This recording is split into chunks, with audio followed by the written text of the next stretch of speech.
सब प्रेम से बोलो।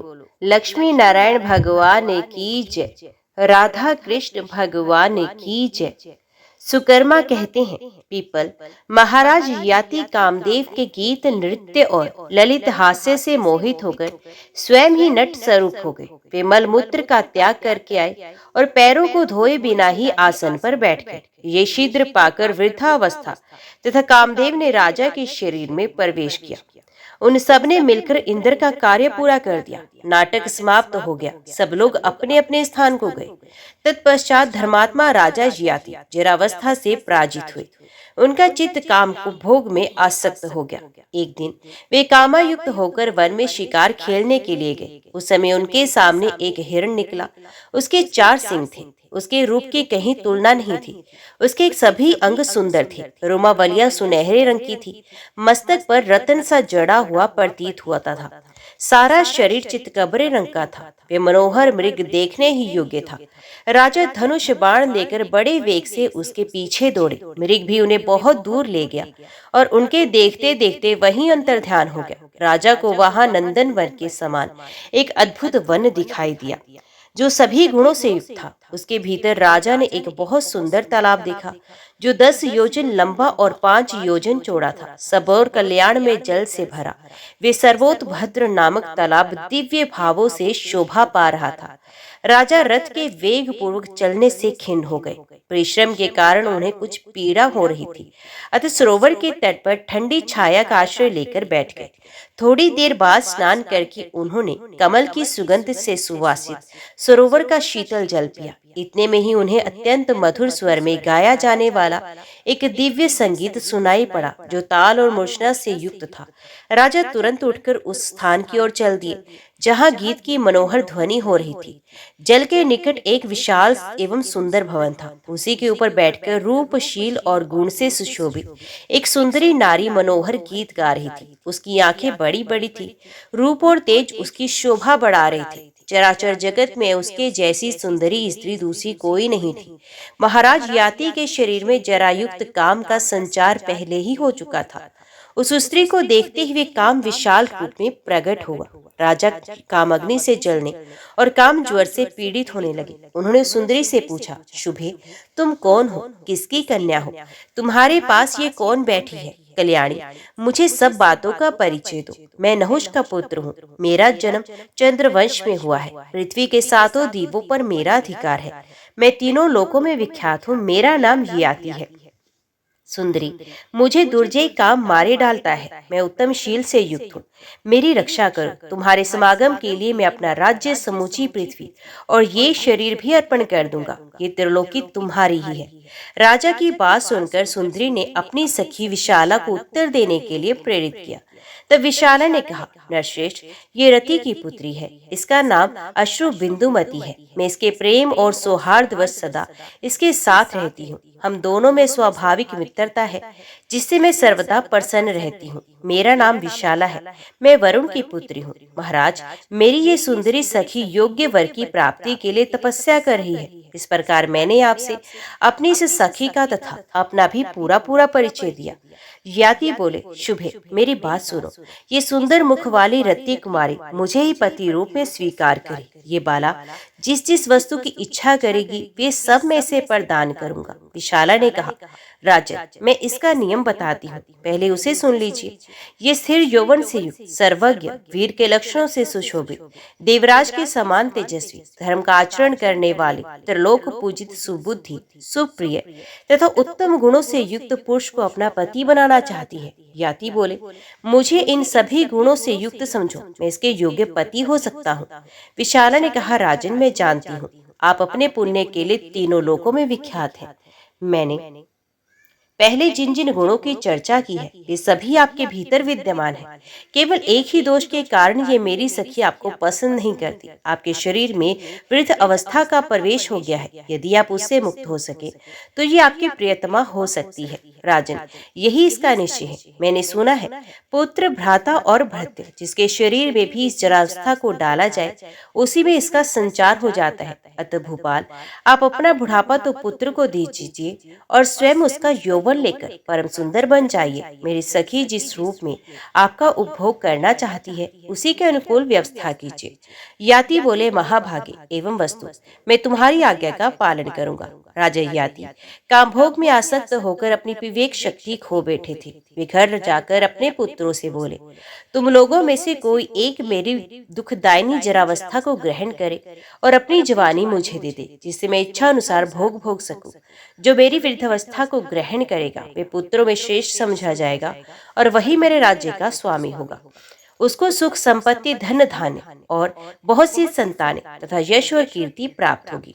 तरु ने कहा, पिताजी, इसमें संदेह नहीं कि माता पिता की कृपा से ही पुत्र को शरीर की प्राप्ति होती है, अतः उसका कर्तव्य है कि विशेष चेष्टा के साथ माता पिता की सेवा करे। परंतु महाराज, यौवन दान करने का ये मेरा समय नहीं। तरु की बात सुनकर धर्मात्मा राजा को बड़ा क्रोध हुआ।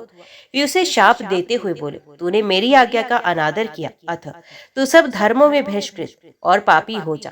तेरा हृदय पवित्र ज्ञान से शून्य हो जाए और तू कोढ़ी हो जा। तुरु को इस प्रकार शाप देकर वे अपने दूसरे पुत्र यदु से बोले, बेटा, तू मेरी जरावस्था को ग्रहण कर और मेरा अकंटक राज्य भोग। ये सुनकर यदु ने हाथ जोड़कर कहा, पिताजी, कृपा कीजिए, मैं बुढ़ापे का भार नहीं ढो सकता। शीत का कष्ट सहना, अधिक राह चलना, कंदन भोजन करना, जिनकी जवानी बीत गई हो ऐसी स्त्रियों से संपर्क करना और मन की प्रतिकूलता का सामना करना, ये वृद्धावस्था के 5 हेतु हैं। यदु के यो कहने पर महाराज याति ने कुपित होकर उन्हें भी शाप दे दिया। जा, तेरा वंश राज्यहीन होगा, उसमें कभी कोई राजा ना होगा। यदु ने कहा, महाराज, मैं निर्दोष हूँ, आपने मुझे शाप क्यों दे दिया? मुझे दीन पर दया कीजिए, प्रसन्न हुई। याति बोले, बेटा, महान देवता भगवान विष्णु जब तेरे वंश में अपने अंश सहित अवतार लेंगे, उस समय तेरा कुल पवित्र शाप से मुक्त हो जाएगा। राजा याति ने कुरु को यीशु समझकर छोड़ दिया था और शर्मिष्ठा के पुत्र पुरु को बुलाकर कहा, बेटा, तू मेरी वृद्धावस्था ग्रहण कर। पुरु ने कहा, राजा, मैं आपकी आज्ञा का पालन करूंगा। मुझे अपनी वृद्धावस्था दीजिए और आज ही मेरी युवावस्था से सुंदर रूप धारण कर उत्तम भोग भोगी। ये सुनकर महामनस्वी राजा का चित्त अत्यंत प्रसन्न हुआ। वे पुरु से बोले, महामते, तूने मेरी वृद्धावस्था ग्रहण की और अपना यौवन मुझे दिया, इसलिए मेरे दिए हुए राज्य का उपभोग कर। अब राजा की बिल्कुल नई अवस्था हो गई। वे 16 वर्ष के तरुण प्रतीत होने लगे, देखने में अत्यंत सुंदर, मानो दूसरे कामदेव हो। महाराज ने पुरु को अपना धनुष, राज्य, शस्त्र, घोड़ा, हाथी, धन, खजाना, देश, सेना, चंवर और व्यंजन सब कुछ दे डाला। धर्मात्मा नहुष कुमार अब कामात्मा हो गए। वे कामासक्त होकर बारंबार उस स्त्री का चिंतन करने लगे। उन्हें अपने पहले वृत्तांत का स्मरण न रहा। नई जवानी पाकर वे बड़ी शीघ्रता के साथ कदम बढ़ाते हुए अश्रु बिंदुमती के पास गए। उस समय उनका चित्त काम से उन्मत्त हो रहा था। वे विशाल नेत्र वाली विशाला को देखकर बोले, भद्रे, मैं प्रबल दोषु वृद्धावस्था को त्याग कर यहाँ आया हूँ। अब मैं तरुण हूँ, अब तुम्हारी सखी मुझे स्वीकार करे। विशाला बोली, राजन, आप दोष रूपा जरावस्था को त्याग कर आए हैं, ये बड़ी अच्छी बात है, परंतु अब भी आप एक दोष से लिप्त हैं, जिसे ये आपको स्वीकार करना नहीं चाहती। आपकी 2 सुंदर नेत्रों वाली स्त्रियां हैं, शर्मिष्ठा और देवयानी। ऐसी दशा में आप मेरी सखी के वश में कैसे रह सकेंगे? जलती हुई आग में समा जाना और पर्वत के शिखर से कूद पड़ना अच्छा है, किंतु रूप और तेज से युक्त होने पर भी ऐसे पति से विवाह करना अच्छा नहीं, जो 100 रूपी विष से युक्त हो। यद्यपि आप गुणों के समुद्र हैं, तो भी इसी एक दोष के कारण ही आपको पति बनाना पसंद नहीं करती। याति ने कहा, शुभे, मुझे देवयानी और शर्मिष्ठा से कोई प्रयोजन नहीं। इस बात के लिए मैं सत्य धर्म से युक्त और अपने शरीर को छूकर शपथ करता हूँ। अश्रुबिंदुमती बोली, राजन, मैं ही आपके राज्य और शरीर का उपभोग करूंगी। जिस कार्य के लिए मैं कहूँ उसे आपको अवश्य पूर्ण करना होगा। इस बात का विश्वास दिलाने के लिए अपना हाथ मेरे हाथ में दीजिए। याति ने कहा, राजकुमारी, मैं तुम्हारी सिवा किसी दूसरी स्त्री को ग्रहण नहीं करूंगा। मेरा राज्य, समूची पृथ्वी, मेरा ये शरीर और खजाना, सबका तुम इच्छा अनुसार उपभोग करो। सुंदरी, लो, मैंने तुम्हारे हाथ में अपना हाथ दे दिया। अश्रु बिंदुमती बोली, महाराज, अब मैं आपकी पत्नी बनूंगी। इतना सुनते ही महाराज याति की आंखें हर्ष से खिल गई। उन्होंने गंधर्व विवाह की विधि से काम कुमारी अश्रुबिंदुवती को ग्रहण किया और युवावस्था के द्वारा भी उसके साथ विहार करने लगे। अश्रुबिंदुमती में आसक्त होकर वहां रहते हुए राजा को 20,000 वर्ष बीत गए। इस प्रकार इंद्र के लिए किए हुए कामदेव के प्रयोग से उस स्त्री ने महाराज को भली भांति मोहित कर लिया। एक दिन की बात है, कामनंदिनी अश्रुबिंदुमती ने मोहित हुए राजा ययाति से कहा, प्राणनाथ, मेरे हृदय में कुछ अभिलाषा जागृत हुई है, आप मेरे उस मनोरथ को पूर्ण कीजिए। पृथ्वीपति, आप यज्ञ में प्रधान अश्वमेध यज्ञ का अनुष्ठान करें। राजा बोले, महाभागे एवं वस्तु, मैं तुम्हारा प्रिय कार्य अवश्य करूंगा। ऐसा कहकर महाराज ने राज्य भोग से निस्पृह अपने पुत्र पुरु को बुलाया। पिता का आवाहन सुनकर पुरु आए। उन्होंने भक्ति पूर्वक हाथ जोड़कर राजा के चरणों में प्रणाम किया और अश्रुबिंदुमती के युगल चरणों में भी मस्तक झुकाया। इसके बाद वे पिता से बोले, महाप्राज्ञ, मैं आपका दास हूँ, बताइए मेरे लिए आपकी क्या आज्ञा है, मैं आपका कौन सा कार्य करूं? राजा ने कहा, बेटा, पुण्यात्मा द्विजों, ऋत्वजों और भूमिपालों को आमंत्रित करके तुम अश्वमेध यज्ञ की तैयारी करो। महातेजस्वी पुरु बड़े धार्मिक थे। उन्होंने पिता के कहने पर उनकी आज्ञा का पूर्णतः पालन किया। तत्पश्चात राजा ययाति ने काम कन्या के साथ यज्ञ की दीक्षा ली। उन्होंने अश्वमेध यज्ञ में ब्राह्मणों और दीनों को अनेक प्रकार के दान दिए। यज्ञ समाप्त होने पर महाराज ने उस मुखी से पूछा, बाले, और कोई कार्य भी हो जो तुम्हें अत्यंत प्रिय हो, बताओ, मैं तुम्हारा कौन सा कार्य करूं? ये सुनकर उसने राजा से कहा, महाराज, मैं इंद्रलोक, ब्रह्मलोक, शिवलोक तथा विष्णुलोक का दर्शन करना चाहती हूँ। राजा बोले, महाभागी, तुमने जो प्रस्ताव किया वे समय मुझे असाध्य प्रतीत होता है। वे तो पुण्य, दान, यज्ञ और तपस्या से ही साध्य है। मैंने आज तक ऐसा कोई मनुष्य नहीं देखा या सुना है जो पुण्यात्मा होकर भी मृत्युलोक से इस शरीर के साथ ही स्वर्ग को गया हो। अतः सुंदरी, तुम्हारा बताया हुआ कार्य मेरे लिए असाध्य है। प्रिय, दूसरा कोई कार्य बताओ, उसे अवश्य पूर्ण करूंगा। अश्रुबिंदुमती बोली, राजन, इसमें संदेह नहीं कि ये कार्य दूसरे मनुष्यों के लिए सर्वथा असाध्य है, पर आपके लिए तो साध्य ही है। ये मैं बिल्कुल सच सच कह रही हूँ। इसी उद्देश्य से मैंने आपको अपना स्वामी बनाया था। आप सब प्रकार के शुभ लक्षणों से संपन्न और सब धर्मों से युक्त है। मैं जानती हूँ आप भगवान विष्णु के भक्त हैं, वैष्णवों में परम श्रेष्ठ है। जिसके ऊपर भगवान विष्णु की कृपा होती है वे सर्वत्र जा सकता है। इसी आशा से मैंने आपको पति रूप में अंगीकार किया था। राजन, केवल आपने ही मृत्युलोक में आकर संपूर्ण मनुष्यों को जरावस्था की पीड़ा से रहित और मृत्युहीन बनाया है। आपने इंद्र और यमराज का विरोध करके मृत्युलोक को रोग और पाप से शून्य कर दिया है। महाराज, आपके समान दूसरा कोई भी राजा नहीं है। बहुत से पुराणों में भी आपके जैसे राजा का वर्णन नहीं मिलता। मैं अच्छी तरह जानती हूँ आप सब धर्मों के ज्ञाता है। राजा ने कहा, भद्रे, तुम्हारा कहना सत्य है। मेरे लिए कोई साध्य असाध्य का प्रश्न नहीं। जगदीश्वर की कृपा से मुझे स्वर्गलोक में सब कुछ सुलभ है, तथापि मैं स्वर्ग में जो नहीं पा जाता इसका कारण सुनो। मेरे छोड़ देने पर मानव लोक की सारी प्रजा मृत्यु का शिकार हो जाएगी, इसमें तनिक भी संदेह नहीं। सुमुखी, यही सोचकर मैं स्वर्ग में नहीं चलता। ये मैंने तुम्हें सच्ची बात बताई। रानी बोली, महाराज, उन लोगों को देखकर मैं फिर मृत्यु लोक में लौट आऊंगी। इस समय उन्हें देखने के लिए मेरे मन में इतनी उत्सुकता हुई है जिसकी कहीं तुलना नहीं। राजा ने कहा, देवी, तुमने जो कुछ कहा उसे निस्संदेह पूर्ण करूंगा। अपनी प्रिय अश्रुबिंदुमती से यूं कहकर राजा सोचने लगा। मत्स्य पानी के भीतर रहता है, किंतु वे भी जाल से बंध जाता है। स्वर्ग में या पृथ्वी पर जो स्थावर आदि प्राणी है उन सब पर काल का प्रभाव है। एकमात्र काल ही इस जगत के रूप में उपलब्ध होता है। काल से पीड़ित मनुष्य को मंत्र, तप, दान, मित्र और बंधु बांधव कोई भी नहीं बचा सकते। विवाह, जन्म और मृत्यु ये काल के रचे हुए तीन बंधन हैं। ये जहाँ जैसे और जिस हेतु से होने को होते हैं होकर ही रहते हैं। उन्हें कोई मेट नहीं सकता। उपद्रव, आघात, घोत, दोष, सर्प और व्याधियां ये सभी कर्म से प्रेरित होकर मनुष्य को प्राप्त होते हैं। आयु, कर्म, धन, विद्या और मृत्यु ये पांच बातें जीव के गर्भ में रहते समय ही रच दी जाती हैं। जीव को देव तप, मनुष्य तप, पशु पक्षी आदि त्रिग योनियां और स्थावर योनि ये सब कुछ अपने अपने कर्म अनुसार ही प्राप्त होते हैं। मनुष्य जैसा करता है वैसा भोगता है। उसे अपने किए हुए को ही सदा भोगना पड़ता है। वे अपना ही बनाया हुआ दुख और अपना ही रचा हुआ सुख भोगता है।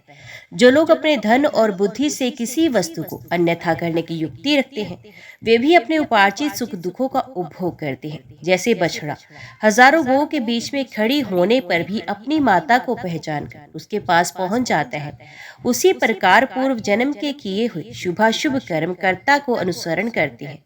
पहले का किया हुआ कर्म कर्ता के सोने पर उसके साथ ही सोता है, उसके खड़े होने पर खड़ा होता है, चलने पर पीछे पीछे चलता है। तात्पर्य ये है कि कर्म छाया की भांति कर्ता के साथ लगा रहता है। जैसे छाया और धूप सदा एक दूसरे से संबंध होते हैं, उसी प्रकार कर्म और कर्ता का भी परस्पर संबंध है। शस्त्र, अग्नि, विष आदि से जो बचाने योग्य वस्तु है, उसको भी देव ही बचाता है। जो वास्तव में अरक्षित वस्तु है, उसकी देव ही रक्षा करता है। देव ने जिसका नाश कर दिया, उसकी रक्षा नहीं देखी जाती। ये मेरे पूर्व कर्मों का परिणाम ही, दूसरा कुछ नहीं। इस स्त्री के रूप में देव ही यहाँ पहुंचा है, इसमें तनिक भी संदेह नहीं। मेरे घर में जो नाटक खेलने वाले नट और नर्तक आए थे, उन्हीं के संग से मेरे शरीर में जरावस्था में प्रवेश किया। इन सब बातों को मैं अपने कर्मों का ही परिणाम मानता हूँ। इस प्रकार की चिंता में पड़कर राजा याति बहुत दुखी हो गए। उन्होंने सोचा, यदि मैं प्रसन्नता पूर्वक इसकी बात नहीं मानूंगा तो मेरे सत्य और धर्म दोनों ही चले जाएंगे, इसमें तनिक भी संदेह नहीं। जैसा कर्म मैंने किया था, उसके अनुरूप ही फल आज दृष्टि गोचर हुआ है। यह निश्चित बात है कि देवी का विधान टाला नहीं जा सकता। इस तरह सोच विचार में पड़े हुए राजा याति सबके कलेश दूर करने वाले भगवान श्री हरि की शरण में गए। उन्होंने मन ही मन भगवान मधुसूदन का ध्यान और नमस्कार पूर्वक स्तवन किया तथा कातर भाव से कहा, लक्ष्मीपते, मैं आपकी शरण में आया हूँ, आप मेरा उद्धार कीजिए। परम धर्मात्मा राजा याति इस प्रकार चिंता कर ही रहे थे कि रति कुमारी देवी अश्रुबिंदुमती ने कहा, राजन, अन्यान्य प्राकृतिक मनुष्य की भांति आप दुखपूर्ण चिंता कैसे कर रहे हैं? जिसके कारण आपको दुख हो, वे कार्य मुझे कभी नहीं करना। इसके योग कहने पर राजा ने उस वरांगना से कहा, देवी, मुझे जिस बात की चिंता हुई है उसे बताता हूँ, सुनो। मेरे स्वर्ग चले जाने पर सारी प्रजा दीन हो जाएगी, तथापि अब मैं तुम्हारे साथ स्वर्गलोक को चलूंगा। यो कहकर राजा ने अपने उत्तम पुत्र पुरु को, जो सब धर्मों के ज्ञाता, वृद्धावस्था से युक्त और परम बुद्धिमान थे, उन्हें बुलाया और इस प्रकार कहा, धर्मात्मा, मेरी आज्ञा से तुमने धर्म का पालन किया, अब मेरी वृद्ध अवस्था दे दो और अपनी युवा अवस्था को ग्रहण करो। खजाना, सेना तथा सवारियों सहित मेरा ये राज्य तथा समुद्र सहित समूची पृथ्वी को भोगो। मैंने इसे तुम्हें ही दिया। दुष्टों को दंड देना और साधु पुरुषों की रक्षा करना तुम्हारा कर्तव्य है। तात, तुम्हें धर्मशास्त्र को प्रमाण मानकर उसी के अनुसार सब कार्य करने चाहिए। महाभाग, शास्त्रीय विधि के अनुसार भक्ति पूर्वक ब्राह्मणों का पूजन करना, क्योंकि वे तीनों लोकों में पूजनीय हैं। 5वें 7वें दिन खजाने की देखभाल करते रहना। सेवकों को धन और भोजन आदि से प्रसन्न करके सदा इनका आदर करना। गुप्तचरों को नियुक्त करके राज्य के प्रत्येक अंग पर दृष्टि रखना। सदा दान देते रहना। शत्रु पर अनुराग या विश्वास न करना। विद्वान पुरुषों के द्वारा सदा अपनी रक्षा का प्रबंध रखना। बेटा, अपने मन को काबू में रखना। कभी शिकार खेलने के लिए ना जाना। स्त्री, खजाना, सेना और शत्रु कभी विश्वास ना करना।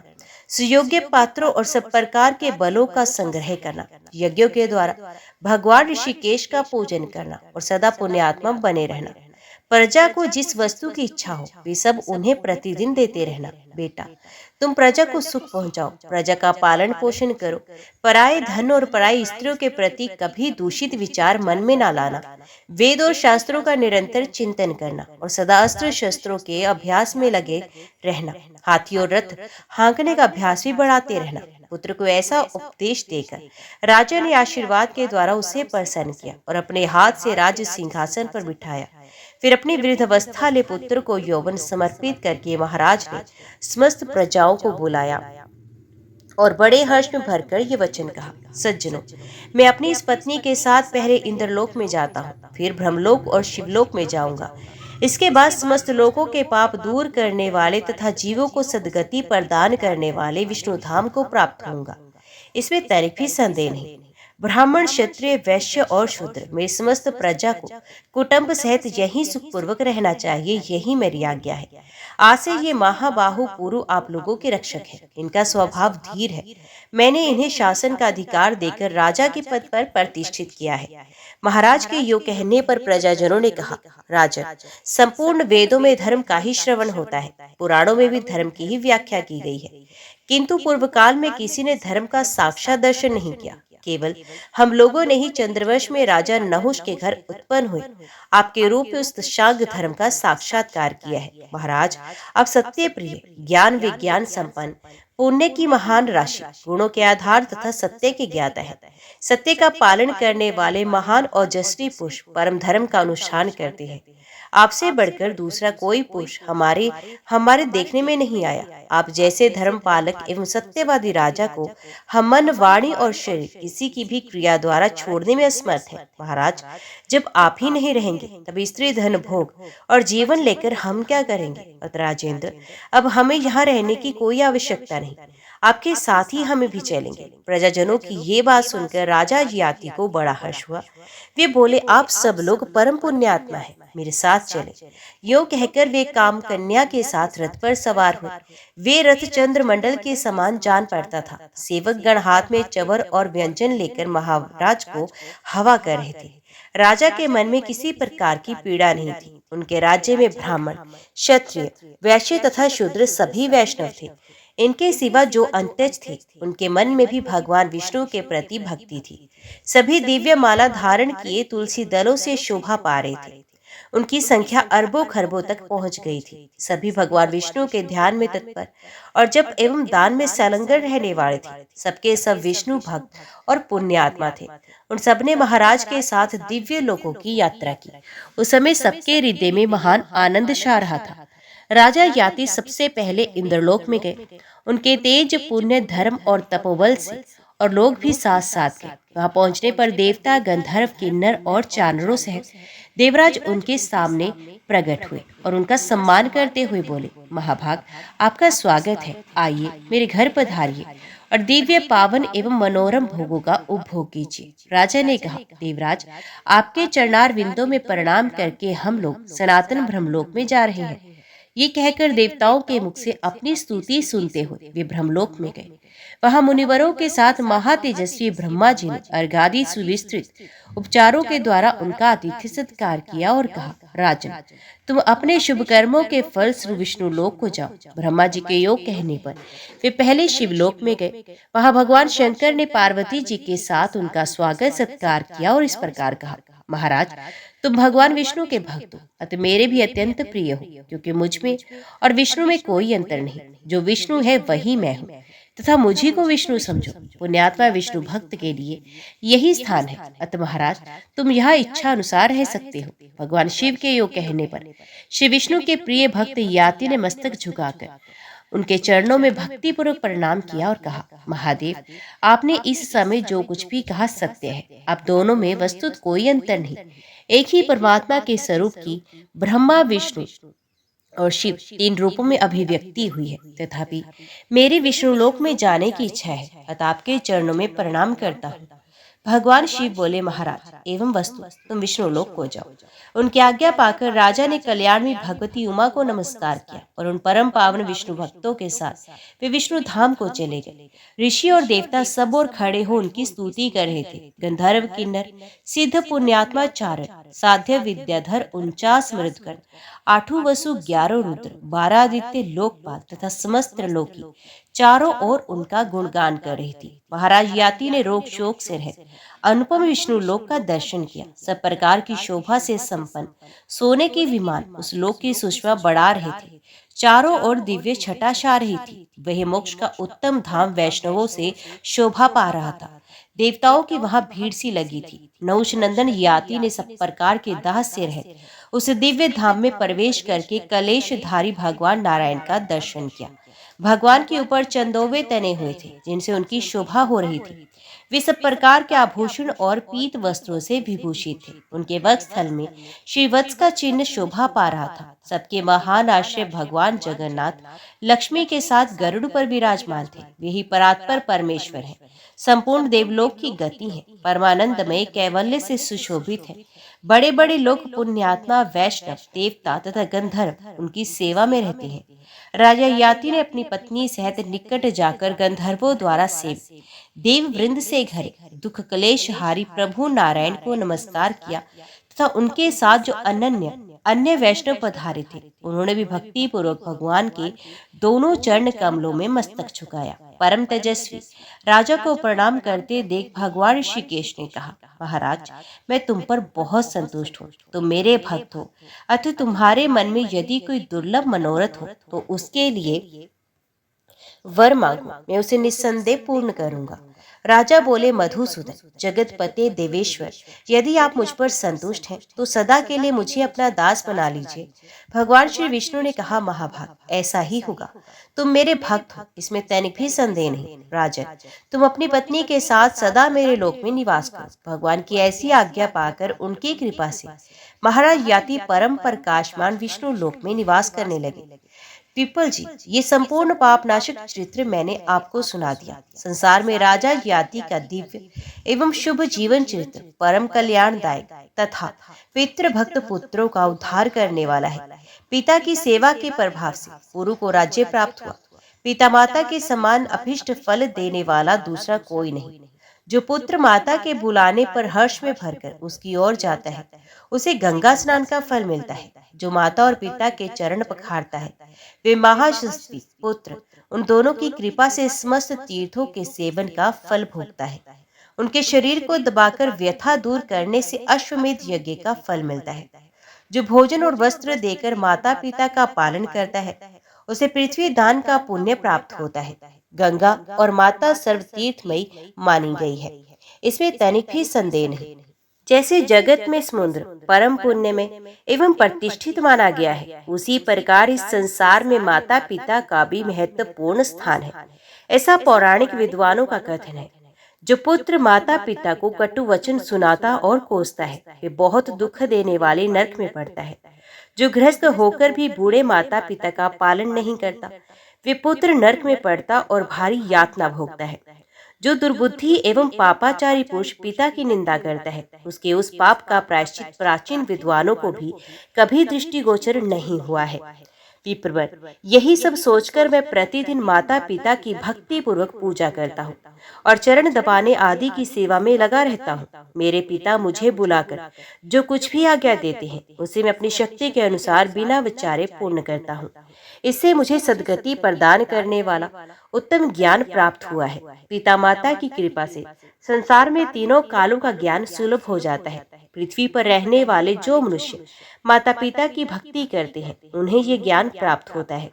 मैं यही रहकर स्वर्गलोक तक की बातें जानता हूँ। विद्याधर श्रेष्ठ, आप भी जाइए और भगवत स्वरूप माता पिता की आराधना कीजिए। देखिए, इन माता पिता के प्रसाद से ही मुझे ऐसा ज्ञान मिला है। भगवान श्री विष्णु कहते हैं, राजन, विप्रवर, सुकर्मा के मुख से ये उपदेश सुनकर पिप्पल को अपनी करतूत पर बड़ी लज्जा आई और वे द्विज श्रेष्ठ सुकर्मा को प्रणाम करके स्वर्ग को चले गए। तत्पश्चात धर्मात्मा सुकर्मा माता पिता की सेवा में लग गए। महामती, पितृ तीर्थ से संबंध रखने वाली ये सारी बातें मैंने तुम्हें बता दी। बोलो, अब और किस विषय का वर्णन करूं?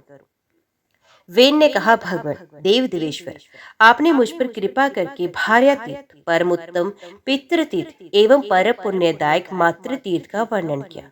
ऋषिकेश, अब प्रसन्न होकर मुझे गुरु तीर्थ की महिमा बताइए। भगवान श्री विष्णु बोले, राजन, गुरु तीर्थ बड़ा उत्तम तीर्थ है, उसका वर्णन करता हूँ। गुरु के अनुग्रह से शिष्य को लौकिक आचार व्यवहार का ज्ञान प्राप्त होता है, विज्ञान की प्राप्ति होती है और वे मोक्ष प्राप्त कर लेता है। जैसे सूर्य संपूर्ण लोकों को प्रकाशित करते हैं, उसी प्रकार गुरु शिष्य को उत्तम बुद्धि देकर उनके अंतर जगत को प्रकाशपूर्ण बनाते हैं। सूर्य दिन में प्रकाश करते हैं, चंद्रमा रात में प्रकाशित होते हैं और दीपक केवल घर के भीतर उजाला करता है। परंतु गुरु अपने शिष्य के हृदय में सदा ही प्रकाश फैलाते रहते हैं। वे शिष्य के अज्ञान में अंधकार का नाश करते हैं। अतः शिष्यों के लिए गुरु ही सबसे उत्तम तीर्थ है। ये समझकर शिष्य को उचित है कि वे सब तरह से गुरु को प्रसन्न रखें। गुरु को पुण्य में जानकर मन, वाणी और शरीर तीनों की क्रिया से उनकी आराधना करता रहे। भार्गव वंश में उत्पन्न महर्षि च्यवन मुनियों में श्रेष्ठ थे। एक दिन उनके मन में ये विचार हुआ कि मैं इस पृथ्वी पर कब ज्ञान संपन्न होऊंगा। इस प्रकार सोचते सोचते उनके मन में ये बात आई कि मैं तीर्थ यात्रा को चलूं, क्योंकि तीर्थ यात्रा अभीष्ट फल को प्रदान करने वाली है। ऐसा निश्चय करके वे पिता आदि को तथा पत्नी, पुत्र और धन को भी घर पर ही छोड़कर तीर्थ यात्रा के प्रसंग से भूतल पर विचरने लगे। मुनीश्वर च्यवन ने नर्मदा, सरस्वती तथा गोदावरी आदि समस्त नदियों और समुद्र के तटों की यात्रा की। अन्यान्य क्षेत्रों, संपूर्ण तीर्थों तथा पुण्य में देवताओं के स्थानों में भ्रमण किया। इस प्रकार यात्रा करते हुए वे ओंकारेश्वर तीर्थ में आए और एक बरगद की शीतल छाया में बैठकर सुखपूर्वक विश्राम करने लगे। उस वृक्ष की छाया ठंडी और थकावट को दूर करने वाली थी। मुनि श्रेष्ठ च्यवन वहां लेट गए। लेटे लेटे ही उनके कानों में पक्षियों का मनोहर शब्द सुनाई पड़ा, जो ज्ञान विज्ञान से युक्त था। उस वृक्ष के ऊपर अपनी पत्नी के साथ एक दीर्घजीवी तोता रहता था, जो कुंजल के नाम से प्रसिद्ध था। वे तोता बड़ा ज्ञानी था। उसके उज्ज्वल, सुउज्ज्वल, बिज्वल और कपिंजल नाम के 4 पुत्र थे। चारों ही माता पिता के बड़े भक्त थे। वे भूख से आकुल होने पर चारा चुगने के लिए पर्वतीय कुंजों और समस्त द्वीपों में भ्रमण करते थे। उनका चित्त बहुत एकाग्र रहता था। संध्या के समय मुनिवर च्यवन के देखते देखते वे चारों तोते अपने पिता के सुंदर घोंसले में आए। वहां आकर उन सब ने माता पिता को प्रणाम किया और उन्हें चारा निवेदन करके उनके सामने खड़े हो गए। तत्पश्चात अपने पंखों की शीतल हवा से माता पिता की सेवा करने लगे। कुंजल पक्षी अपनी पत्नी के साथ भोजन करके जब तृप्त हुआ, तब पुत्रों के साथ बैठकर परम पवित्र दिव्य कथाएं कहने लगा। उज्ज्वल ने कहा, पिताजी, इस समय पहले मेरे लिए उत्तम ज्ञान का वर्णन कीजिए। इसके बाद ध्यान, व्रत, पुण्य तथा भगवान के शतनाम का भी उपदेश कीजिए। कुंजल बोला, बेटा, मैं तुम्हें उस उत्तम ज्ञान का उपदेश देता हूँ जिसे किसी ने इन चर्म चक्षुओं से नहीं देखा। उसका नाम है कैवल्य, मोक्ष। वे केवल अद्वितीय और दुख से रहित है। जैसे वायु शून्य प्रदेश में रखा हुआ दीपक हवा का झोंका न लगने के कारण स्थिर भाव से जलता है और घर के समूचे अंधकार का नाश करता रहता है, उसी प्रकार कैवल्य स्वरूप ज्ञान में आत्मा सब दोषों से रहित और स्थिर है। उसका कोई आधार नहीं, वही सबका आधार है। बेटा, वे आशा तृष्णा से रहित और निश्चल है। आत्मा न किसी का मित्र है न शत्रु। उसमें न शोक है, न हर्ष, न लोभ है, न मात्सर्य। वे भ्रम, प्रलाप, मोह तथा सुख दुख से रहते हैं। जिस समय इंद्रियां संपूर्ण विषयों में भोग बुद्धि का त्याग कर देती हैं, उस समय सब प्रकार की आसक्तियों से रहित केवल आत्मा रह जाता है। उसे कैवल्य की प्राप्ति हो जाती है। जैसे दीपक प्रज्वलित होकर सब प्रकाश फैलाता है, एक बत्ती के आधार से वे तेल को सोखता रहता है, फिर उस तेल को भी काजल के रूप में उगल देता है। महामते, दीपक स्वयं ही तेल को खींचता और अपने तेज से निर्मल बना रखता है। इसी प्रकार देह रूपी बत्ती में स्थित हुआ आत्मा कर्म रूपी तेल का शोषण करता रहता है। वे विषयों का काजल बनाकर प्रत्यक्ष दिखा देता है, जब से निर्मल होकर स्वयं ही प्रकाशित होता है। उसमें क्रोध आदि दोषों का अभाव है। क्लेश नामक वायु उसका स्पर्श नहीं करती। वे निस्पृह और निश्चल होकर स्वयं अपने तेज से प्रकाशमान रहता है। सबके स्थान पर स्थित रहकर ही अपने तेज से संपूर्ण त्रिलोकी को देखा करता है। यह आत्मा केवल ज्ञान स्वरूप है, इसी को परमात्मा कहते हैं। इस परमात्मा का ही मैंने तुमसे वर्णन किया है। अब मैं चक्रधारी भगवान श्री विष्णु के ध्यान का वर्णन आरंभ करता हूँ। वे ध्यान 2 प्रकार का है, निराकार और साकार। निराकार का ध्यान केवल ज्ञान रूप से होता है, ज्ञान नेत्र से उनका दर्शन किया जाता है। योग युक्त महात्मा तथा परमार्थ परायण सन्यासी उस सर्वज्ञ एवं सर्वद्रष्टा परमेश्वर का साक्षात्कार करते हैं। वत्स, वे हाथ पैर से हीन होकर भी सर्वत्र जाते और समस्त चराचर त्रिलोकी को ग्रहण करते हैं। उनके मुख और नाक नहीं है, फिर भी वे खाते और सूंघते हैं। बिना कान के ही सब कुछ श्रवण करते हैं। वे सबके साक्षी और जगत के स्वामी हैं। रूपहीन होते हुए भी 5 इंद्रियों से युक्त रूप धारण करते हैं। समस्त लोकों के प्राण हैं। चराचर जगत के जीव उनकी पूजा करते हैं। बिना जीवा के ही बोलते हैं। उनकी सब बातें वेद शास्त्रों के अनुकूल होती हैं। उनके त्वचा नहीं, फिर भी वे सबके स्पर्श का अनुभव करते हैं। उनका स्वरूप सत्य और आनंदमय है। वे विरक्तात्मा है। उनका रूप एक है। वे आश्रय रहित और जरावस्था से शून्य है। ममता तो उन्हें छू भी नहीं गई। वे सर्वव्यापक, सगुण, निर्गुण और निर्मल है। वे किसी के वश में नहीं, तो भी उनका मन सब भक्तों के अधीन रहता है। वे सब कुछ देने वाले और सर्वज्ञों में श्रेष्ठ है। उनका पूर्ण रूप से ध्यान करने वाला कोई नहीं। वे सर्व में और सर्वत्र व्यापक है। इस प्रकार जो परमात्मा के सर्व में स्वरूप का ध्यान करता है, वे अमृत के समान सुखदायी और आकार रहित परम पद को पा लेता है। अब परमात्मा के ध्यान का दूसरा रूप साकार ध्यान बताता हूँ। मूर्तिमान आकार के चिंतन को साकार ध्यान कहते हैं, तथा जो निरामय तत्व का चिंतन करते हैं उसे निराकार ध्यान कहा जाता है। ये समस्त ब्रह्मांड, जिसकी कहीं तुलना नहीं, भगवान की वासना से ही वासित है। भगवान में ही इसका निवास है, इसलिए उन्हें वसुदेव कहते हैं। वर्षा के लिए उन्मुख मेघ का जैसा वर्ण होता है, वैसा ही उनका भी वर्ण है। वे सूर्य के समान तेजस्वी, चतुर्भुज और देवताओं के स्वामी हैं। उनके दाहिने हाथों में से एक में स्वर्ण और रत्न विभूषित शंख शोभा पा रहा है। बाएं हाथों में से एक में चक्र प्रतिष्ठित है, जिसकी तेजोमयी आकृति सूर्यमंडल के समान है। कोमोद की गदा, जो बड़े बड़े असुरों का विनाश करने वाली है, उन परमात्मा के दूसरे बाएं हाथ से सुशोभित है, तथा उनके दूसरे दाहिने हाथ में सुगंध पूर्ण महान पद्म शोभा पा रहा है। इस प्रकार आयुधों सहित भगवान कमलापति का ध्यान करना चाहिए। शंख के समान ग्रीवा, गोल गोल मुख और पद्म पत्र के समान बड़ी बड़ी आंखें अत्यंत मनोहर जान पड़ती हैं। रत्नों के समान चमकीले दांतों से भगवान ऋषिकेश की बड़ी शोभा हो रही है।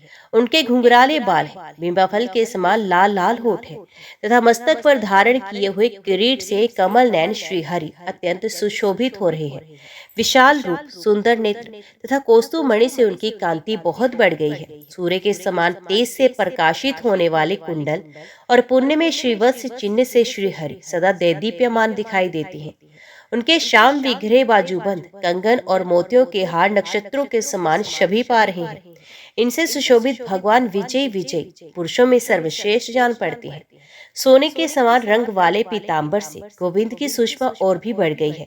रतन जटित मुद्रियों से सुशोभित अंगुलियों के कारण भगवान बड़े सुंदर प्रतीत होते हैं।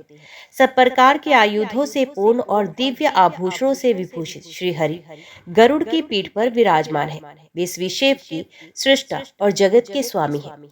जो मनुष्य इस प्रकार भगवान की मनोहर झांकी का प्रतिदिन अनन्य चित्त से ध्यान करता है, वे सब पापों से मुक्त हो अंत में भगवान श्री विष्णु के लोक को जाता है। बेटा, इस जगदीश्वर के ध्यान का ये सारा प्रकार मैंने तुम्हें बता दिया। अब व्रतों का भेद बताता हूँ, जिनके द्वारा भगवान श्री विष्णु की आराधना होती है। जया विजया पाप नाशिनी जयंती त्रिस्पर्शा पंजुली तिलगंधा अखंडा तथा मनोरक्षा, ये सब एकादशी या द्वादशियों के भेद हैं। इनके सिवा और भी बहुत सी ऐसी तिथियां हैं जिनका प्रभाव दिव्य है। अशून्य शयन और जन्माष्टमी, ये दोनों महान व्रत हैं। इन व्रतों का आचरण करने से प्राणियों के सब पाप दूर हो जाते हैं। पुत्र, अब भगवान के शतनाम स्तोत्र का वर्णन करता हूँ। ये मनुष्यों की पाप राशि का नाशक और उत्तम गति प्रदान करने वाला है। विष्णु के इस शतनाम स्तोत्र के ब्रह्मा ऋषि अनुशब्द छंद प्रणव ओंकार देवता है। संपूर्ण कामनाओं की सिद्धि तथा मोक्ष के निमित्त इसका विनियोग किया जाता है। ऋषिकेश, केशव, मधुसूदन, सर्व दैत्य सूदन, नारायण अनाम्य, जयंत, विजय, कृष्ण, अनंत, वामन, विष्णु, विश्वेश्वर, पुण्य, विश्वात्मा, सुराचित, अनक, श्रीपति, श्रीधर, नीत, श्रीध, अघनता, नरसिंह, श्रीप्रिय, श्रीनिवास, महोदय, श्री राम, माधव, मोक्ष, क्षमारूप, जनार्दन, सर्वज्ञ, सर्ववेता, सर्वेश्वर, सर्वदायक, हरि, मुरारी, गोविंद, पद्मनाभ, प्रजापति, आनंद, ज्ञान संपन्न, ज्ञानत, ज्ञानदायक, अच्युत सबल, चंद्रवक्त, व्याप्त प्रावर, योगेश्वर, जगद्योनि, ब्रह्मरूप महेश्वर, मुकुंद वैकुंठ, एक रूप कवि, ध्रुव वसुदेव, महादेव, ब्रह्मण्य, ब्राह्मण प्रिय, गोप्रिय, गोहित, यज्ञ, यज्ञांग,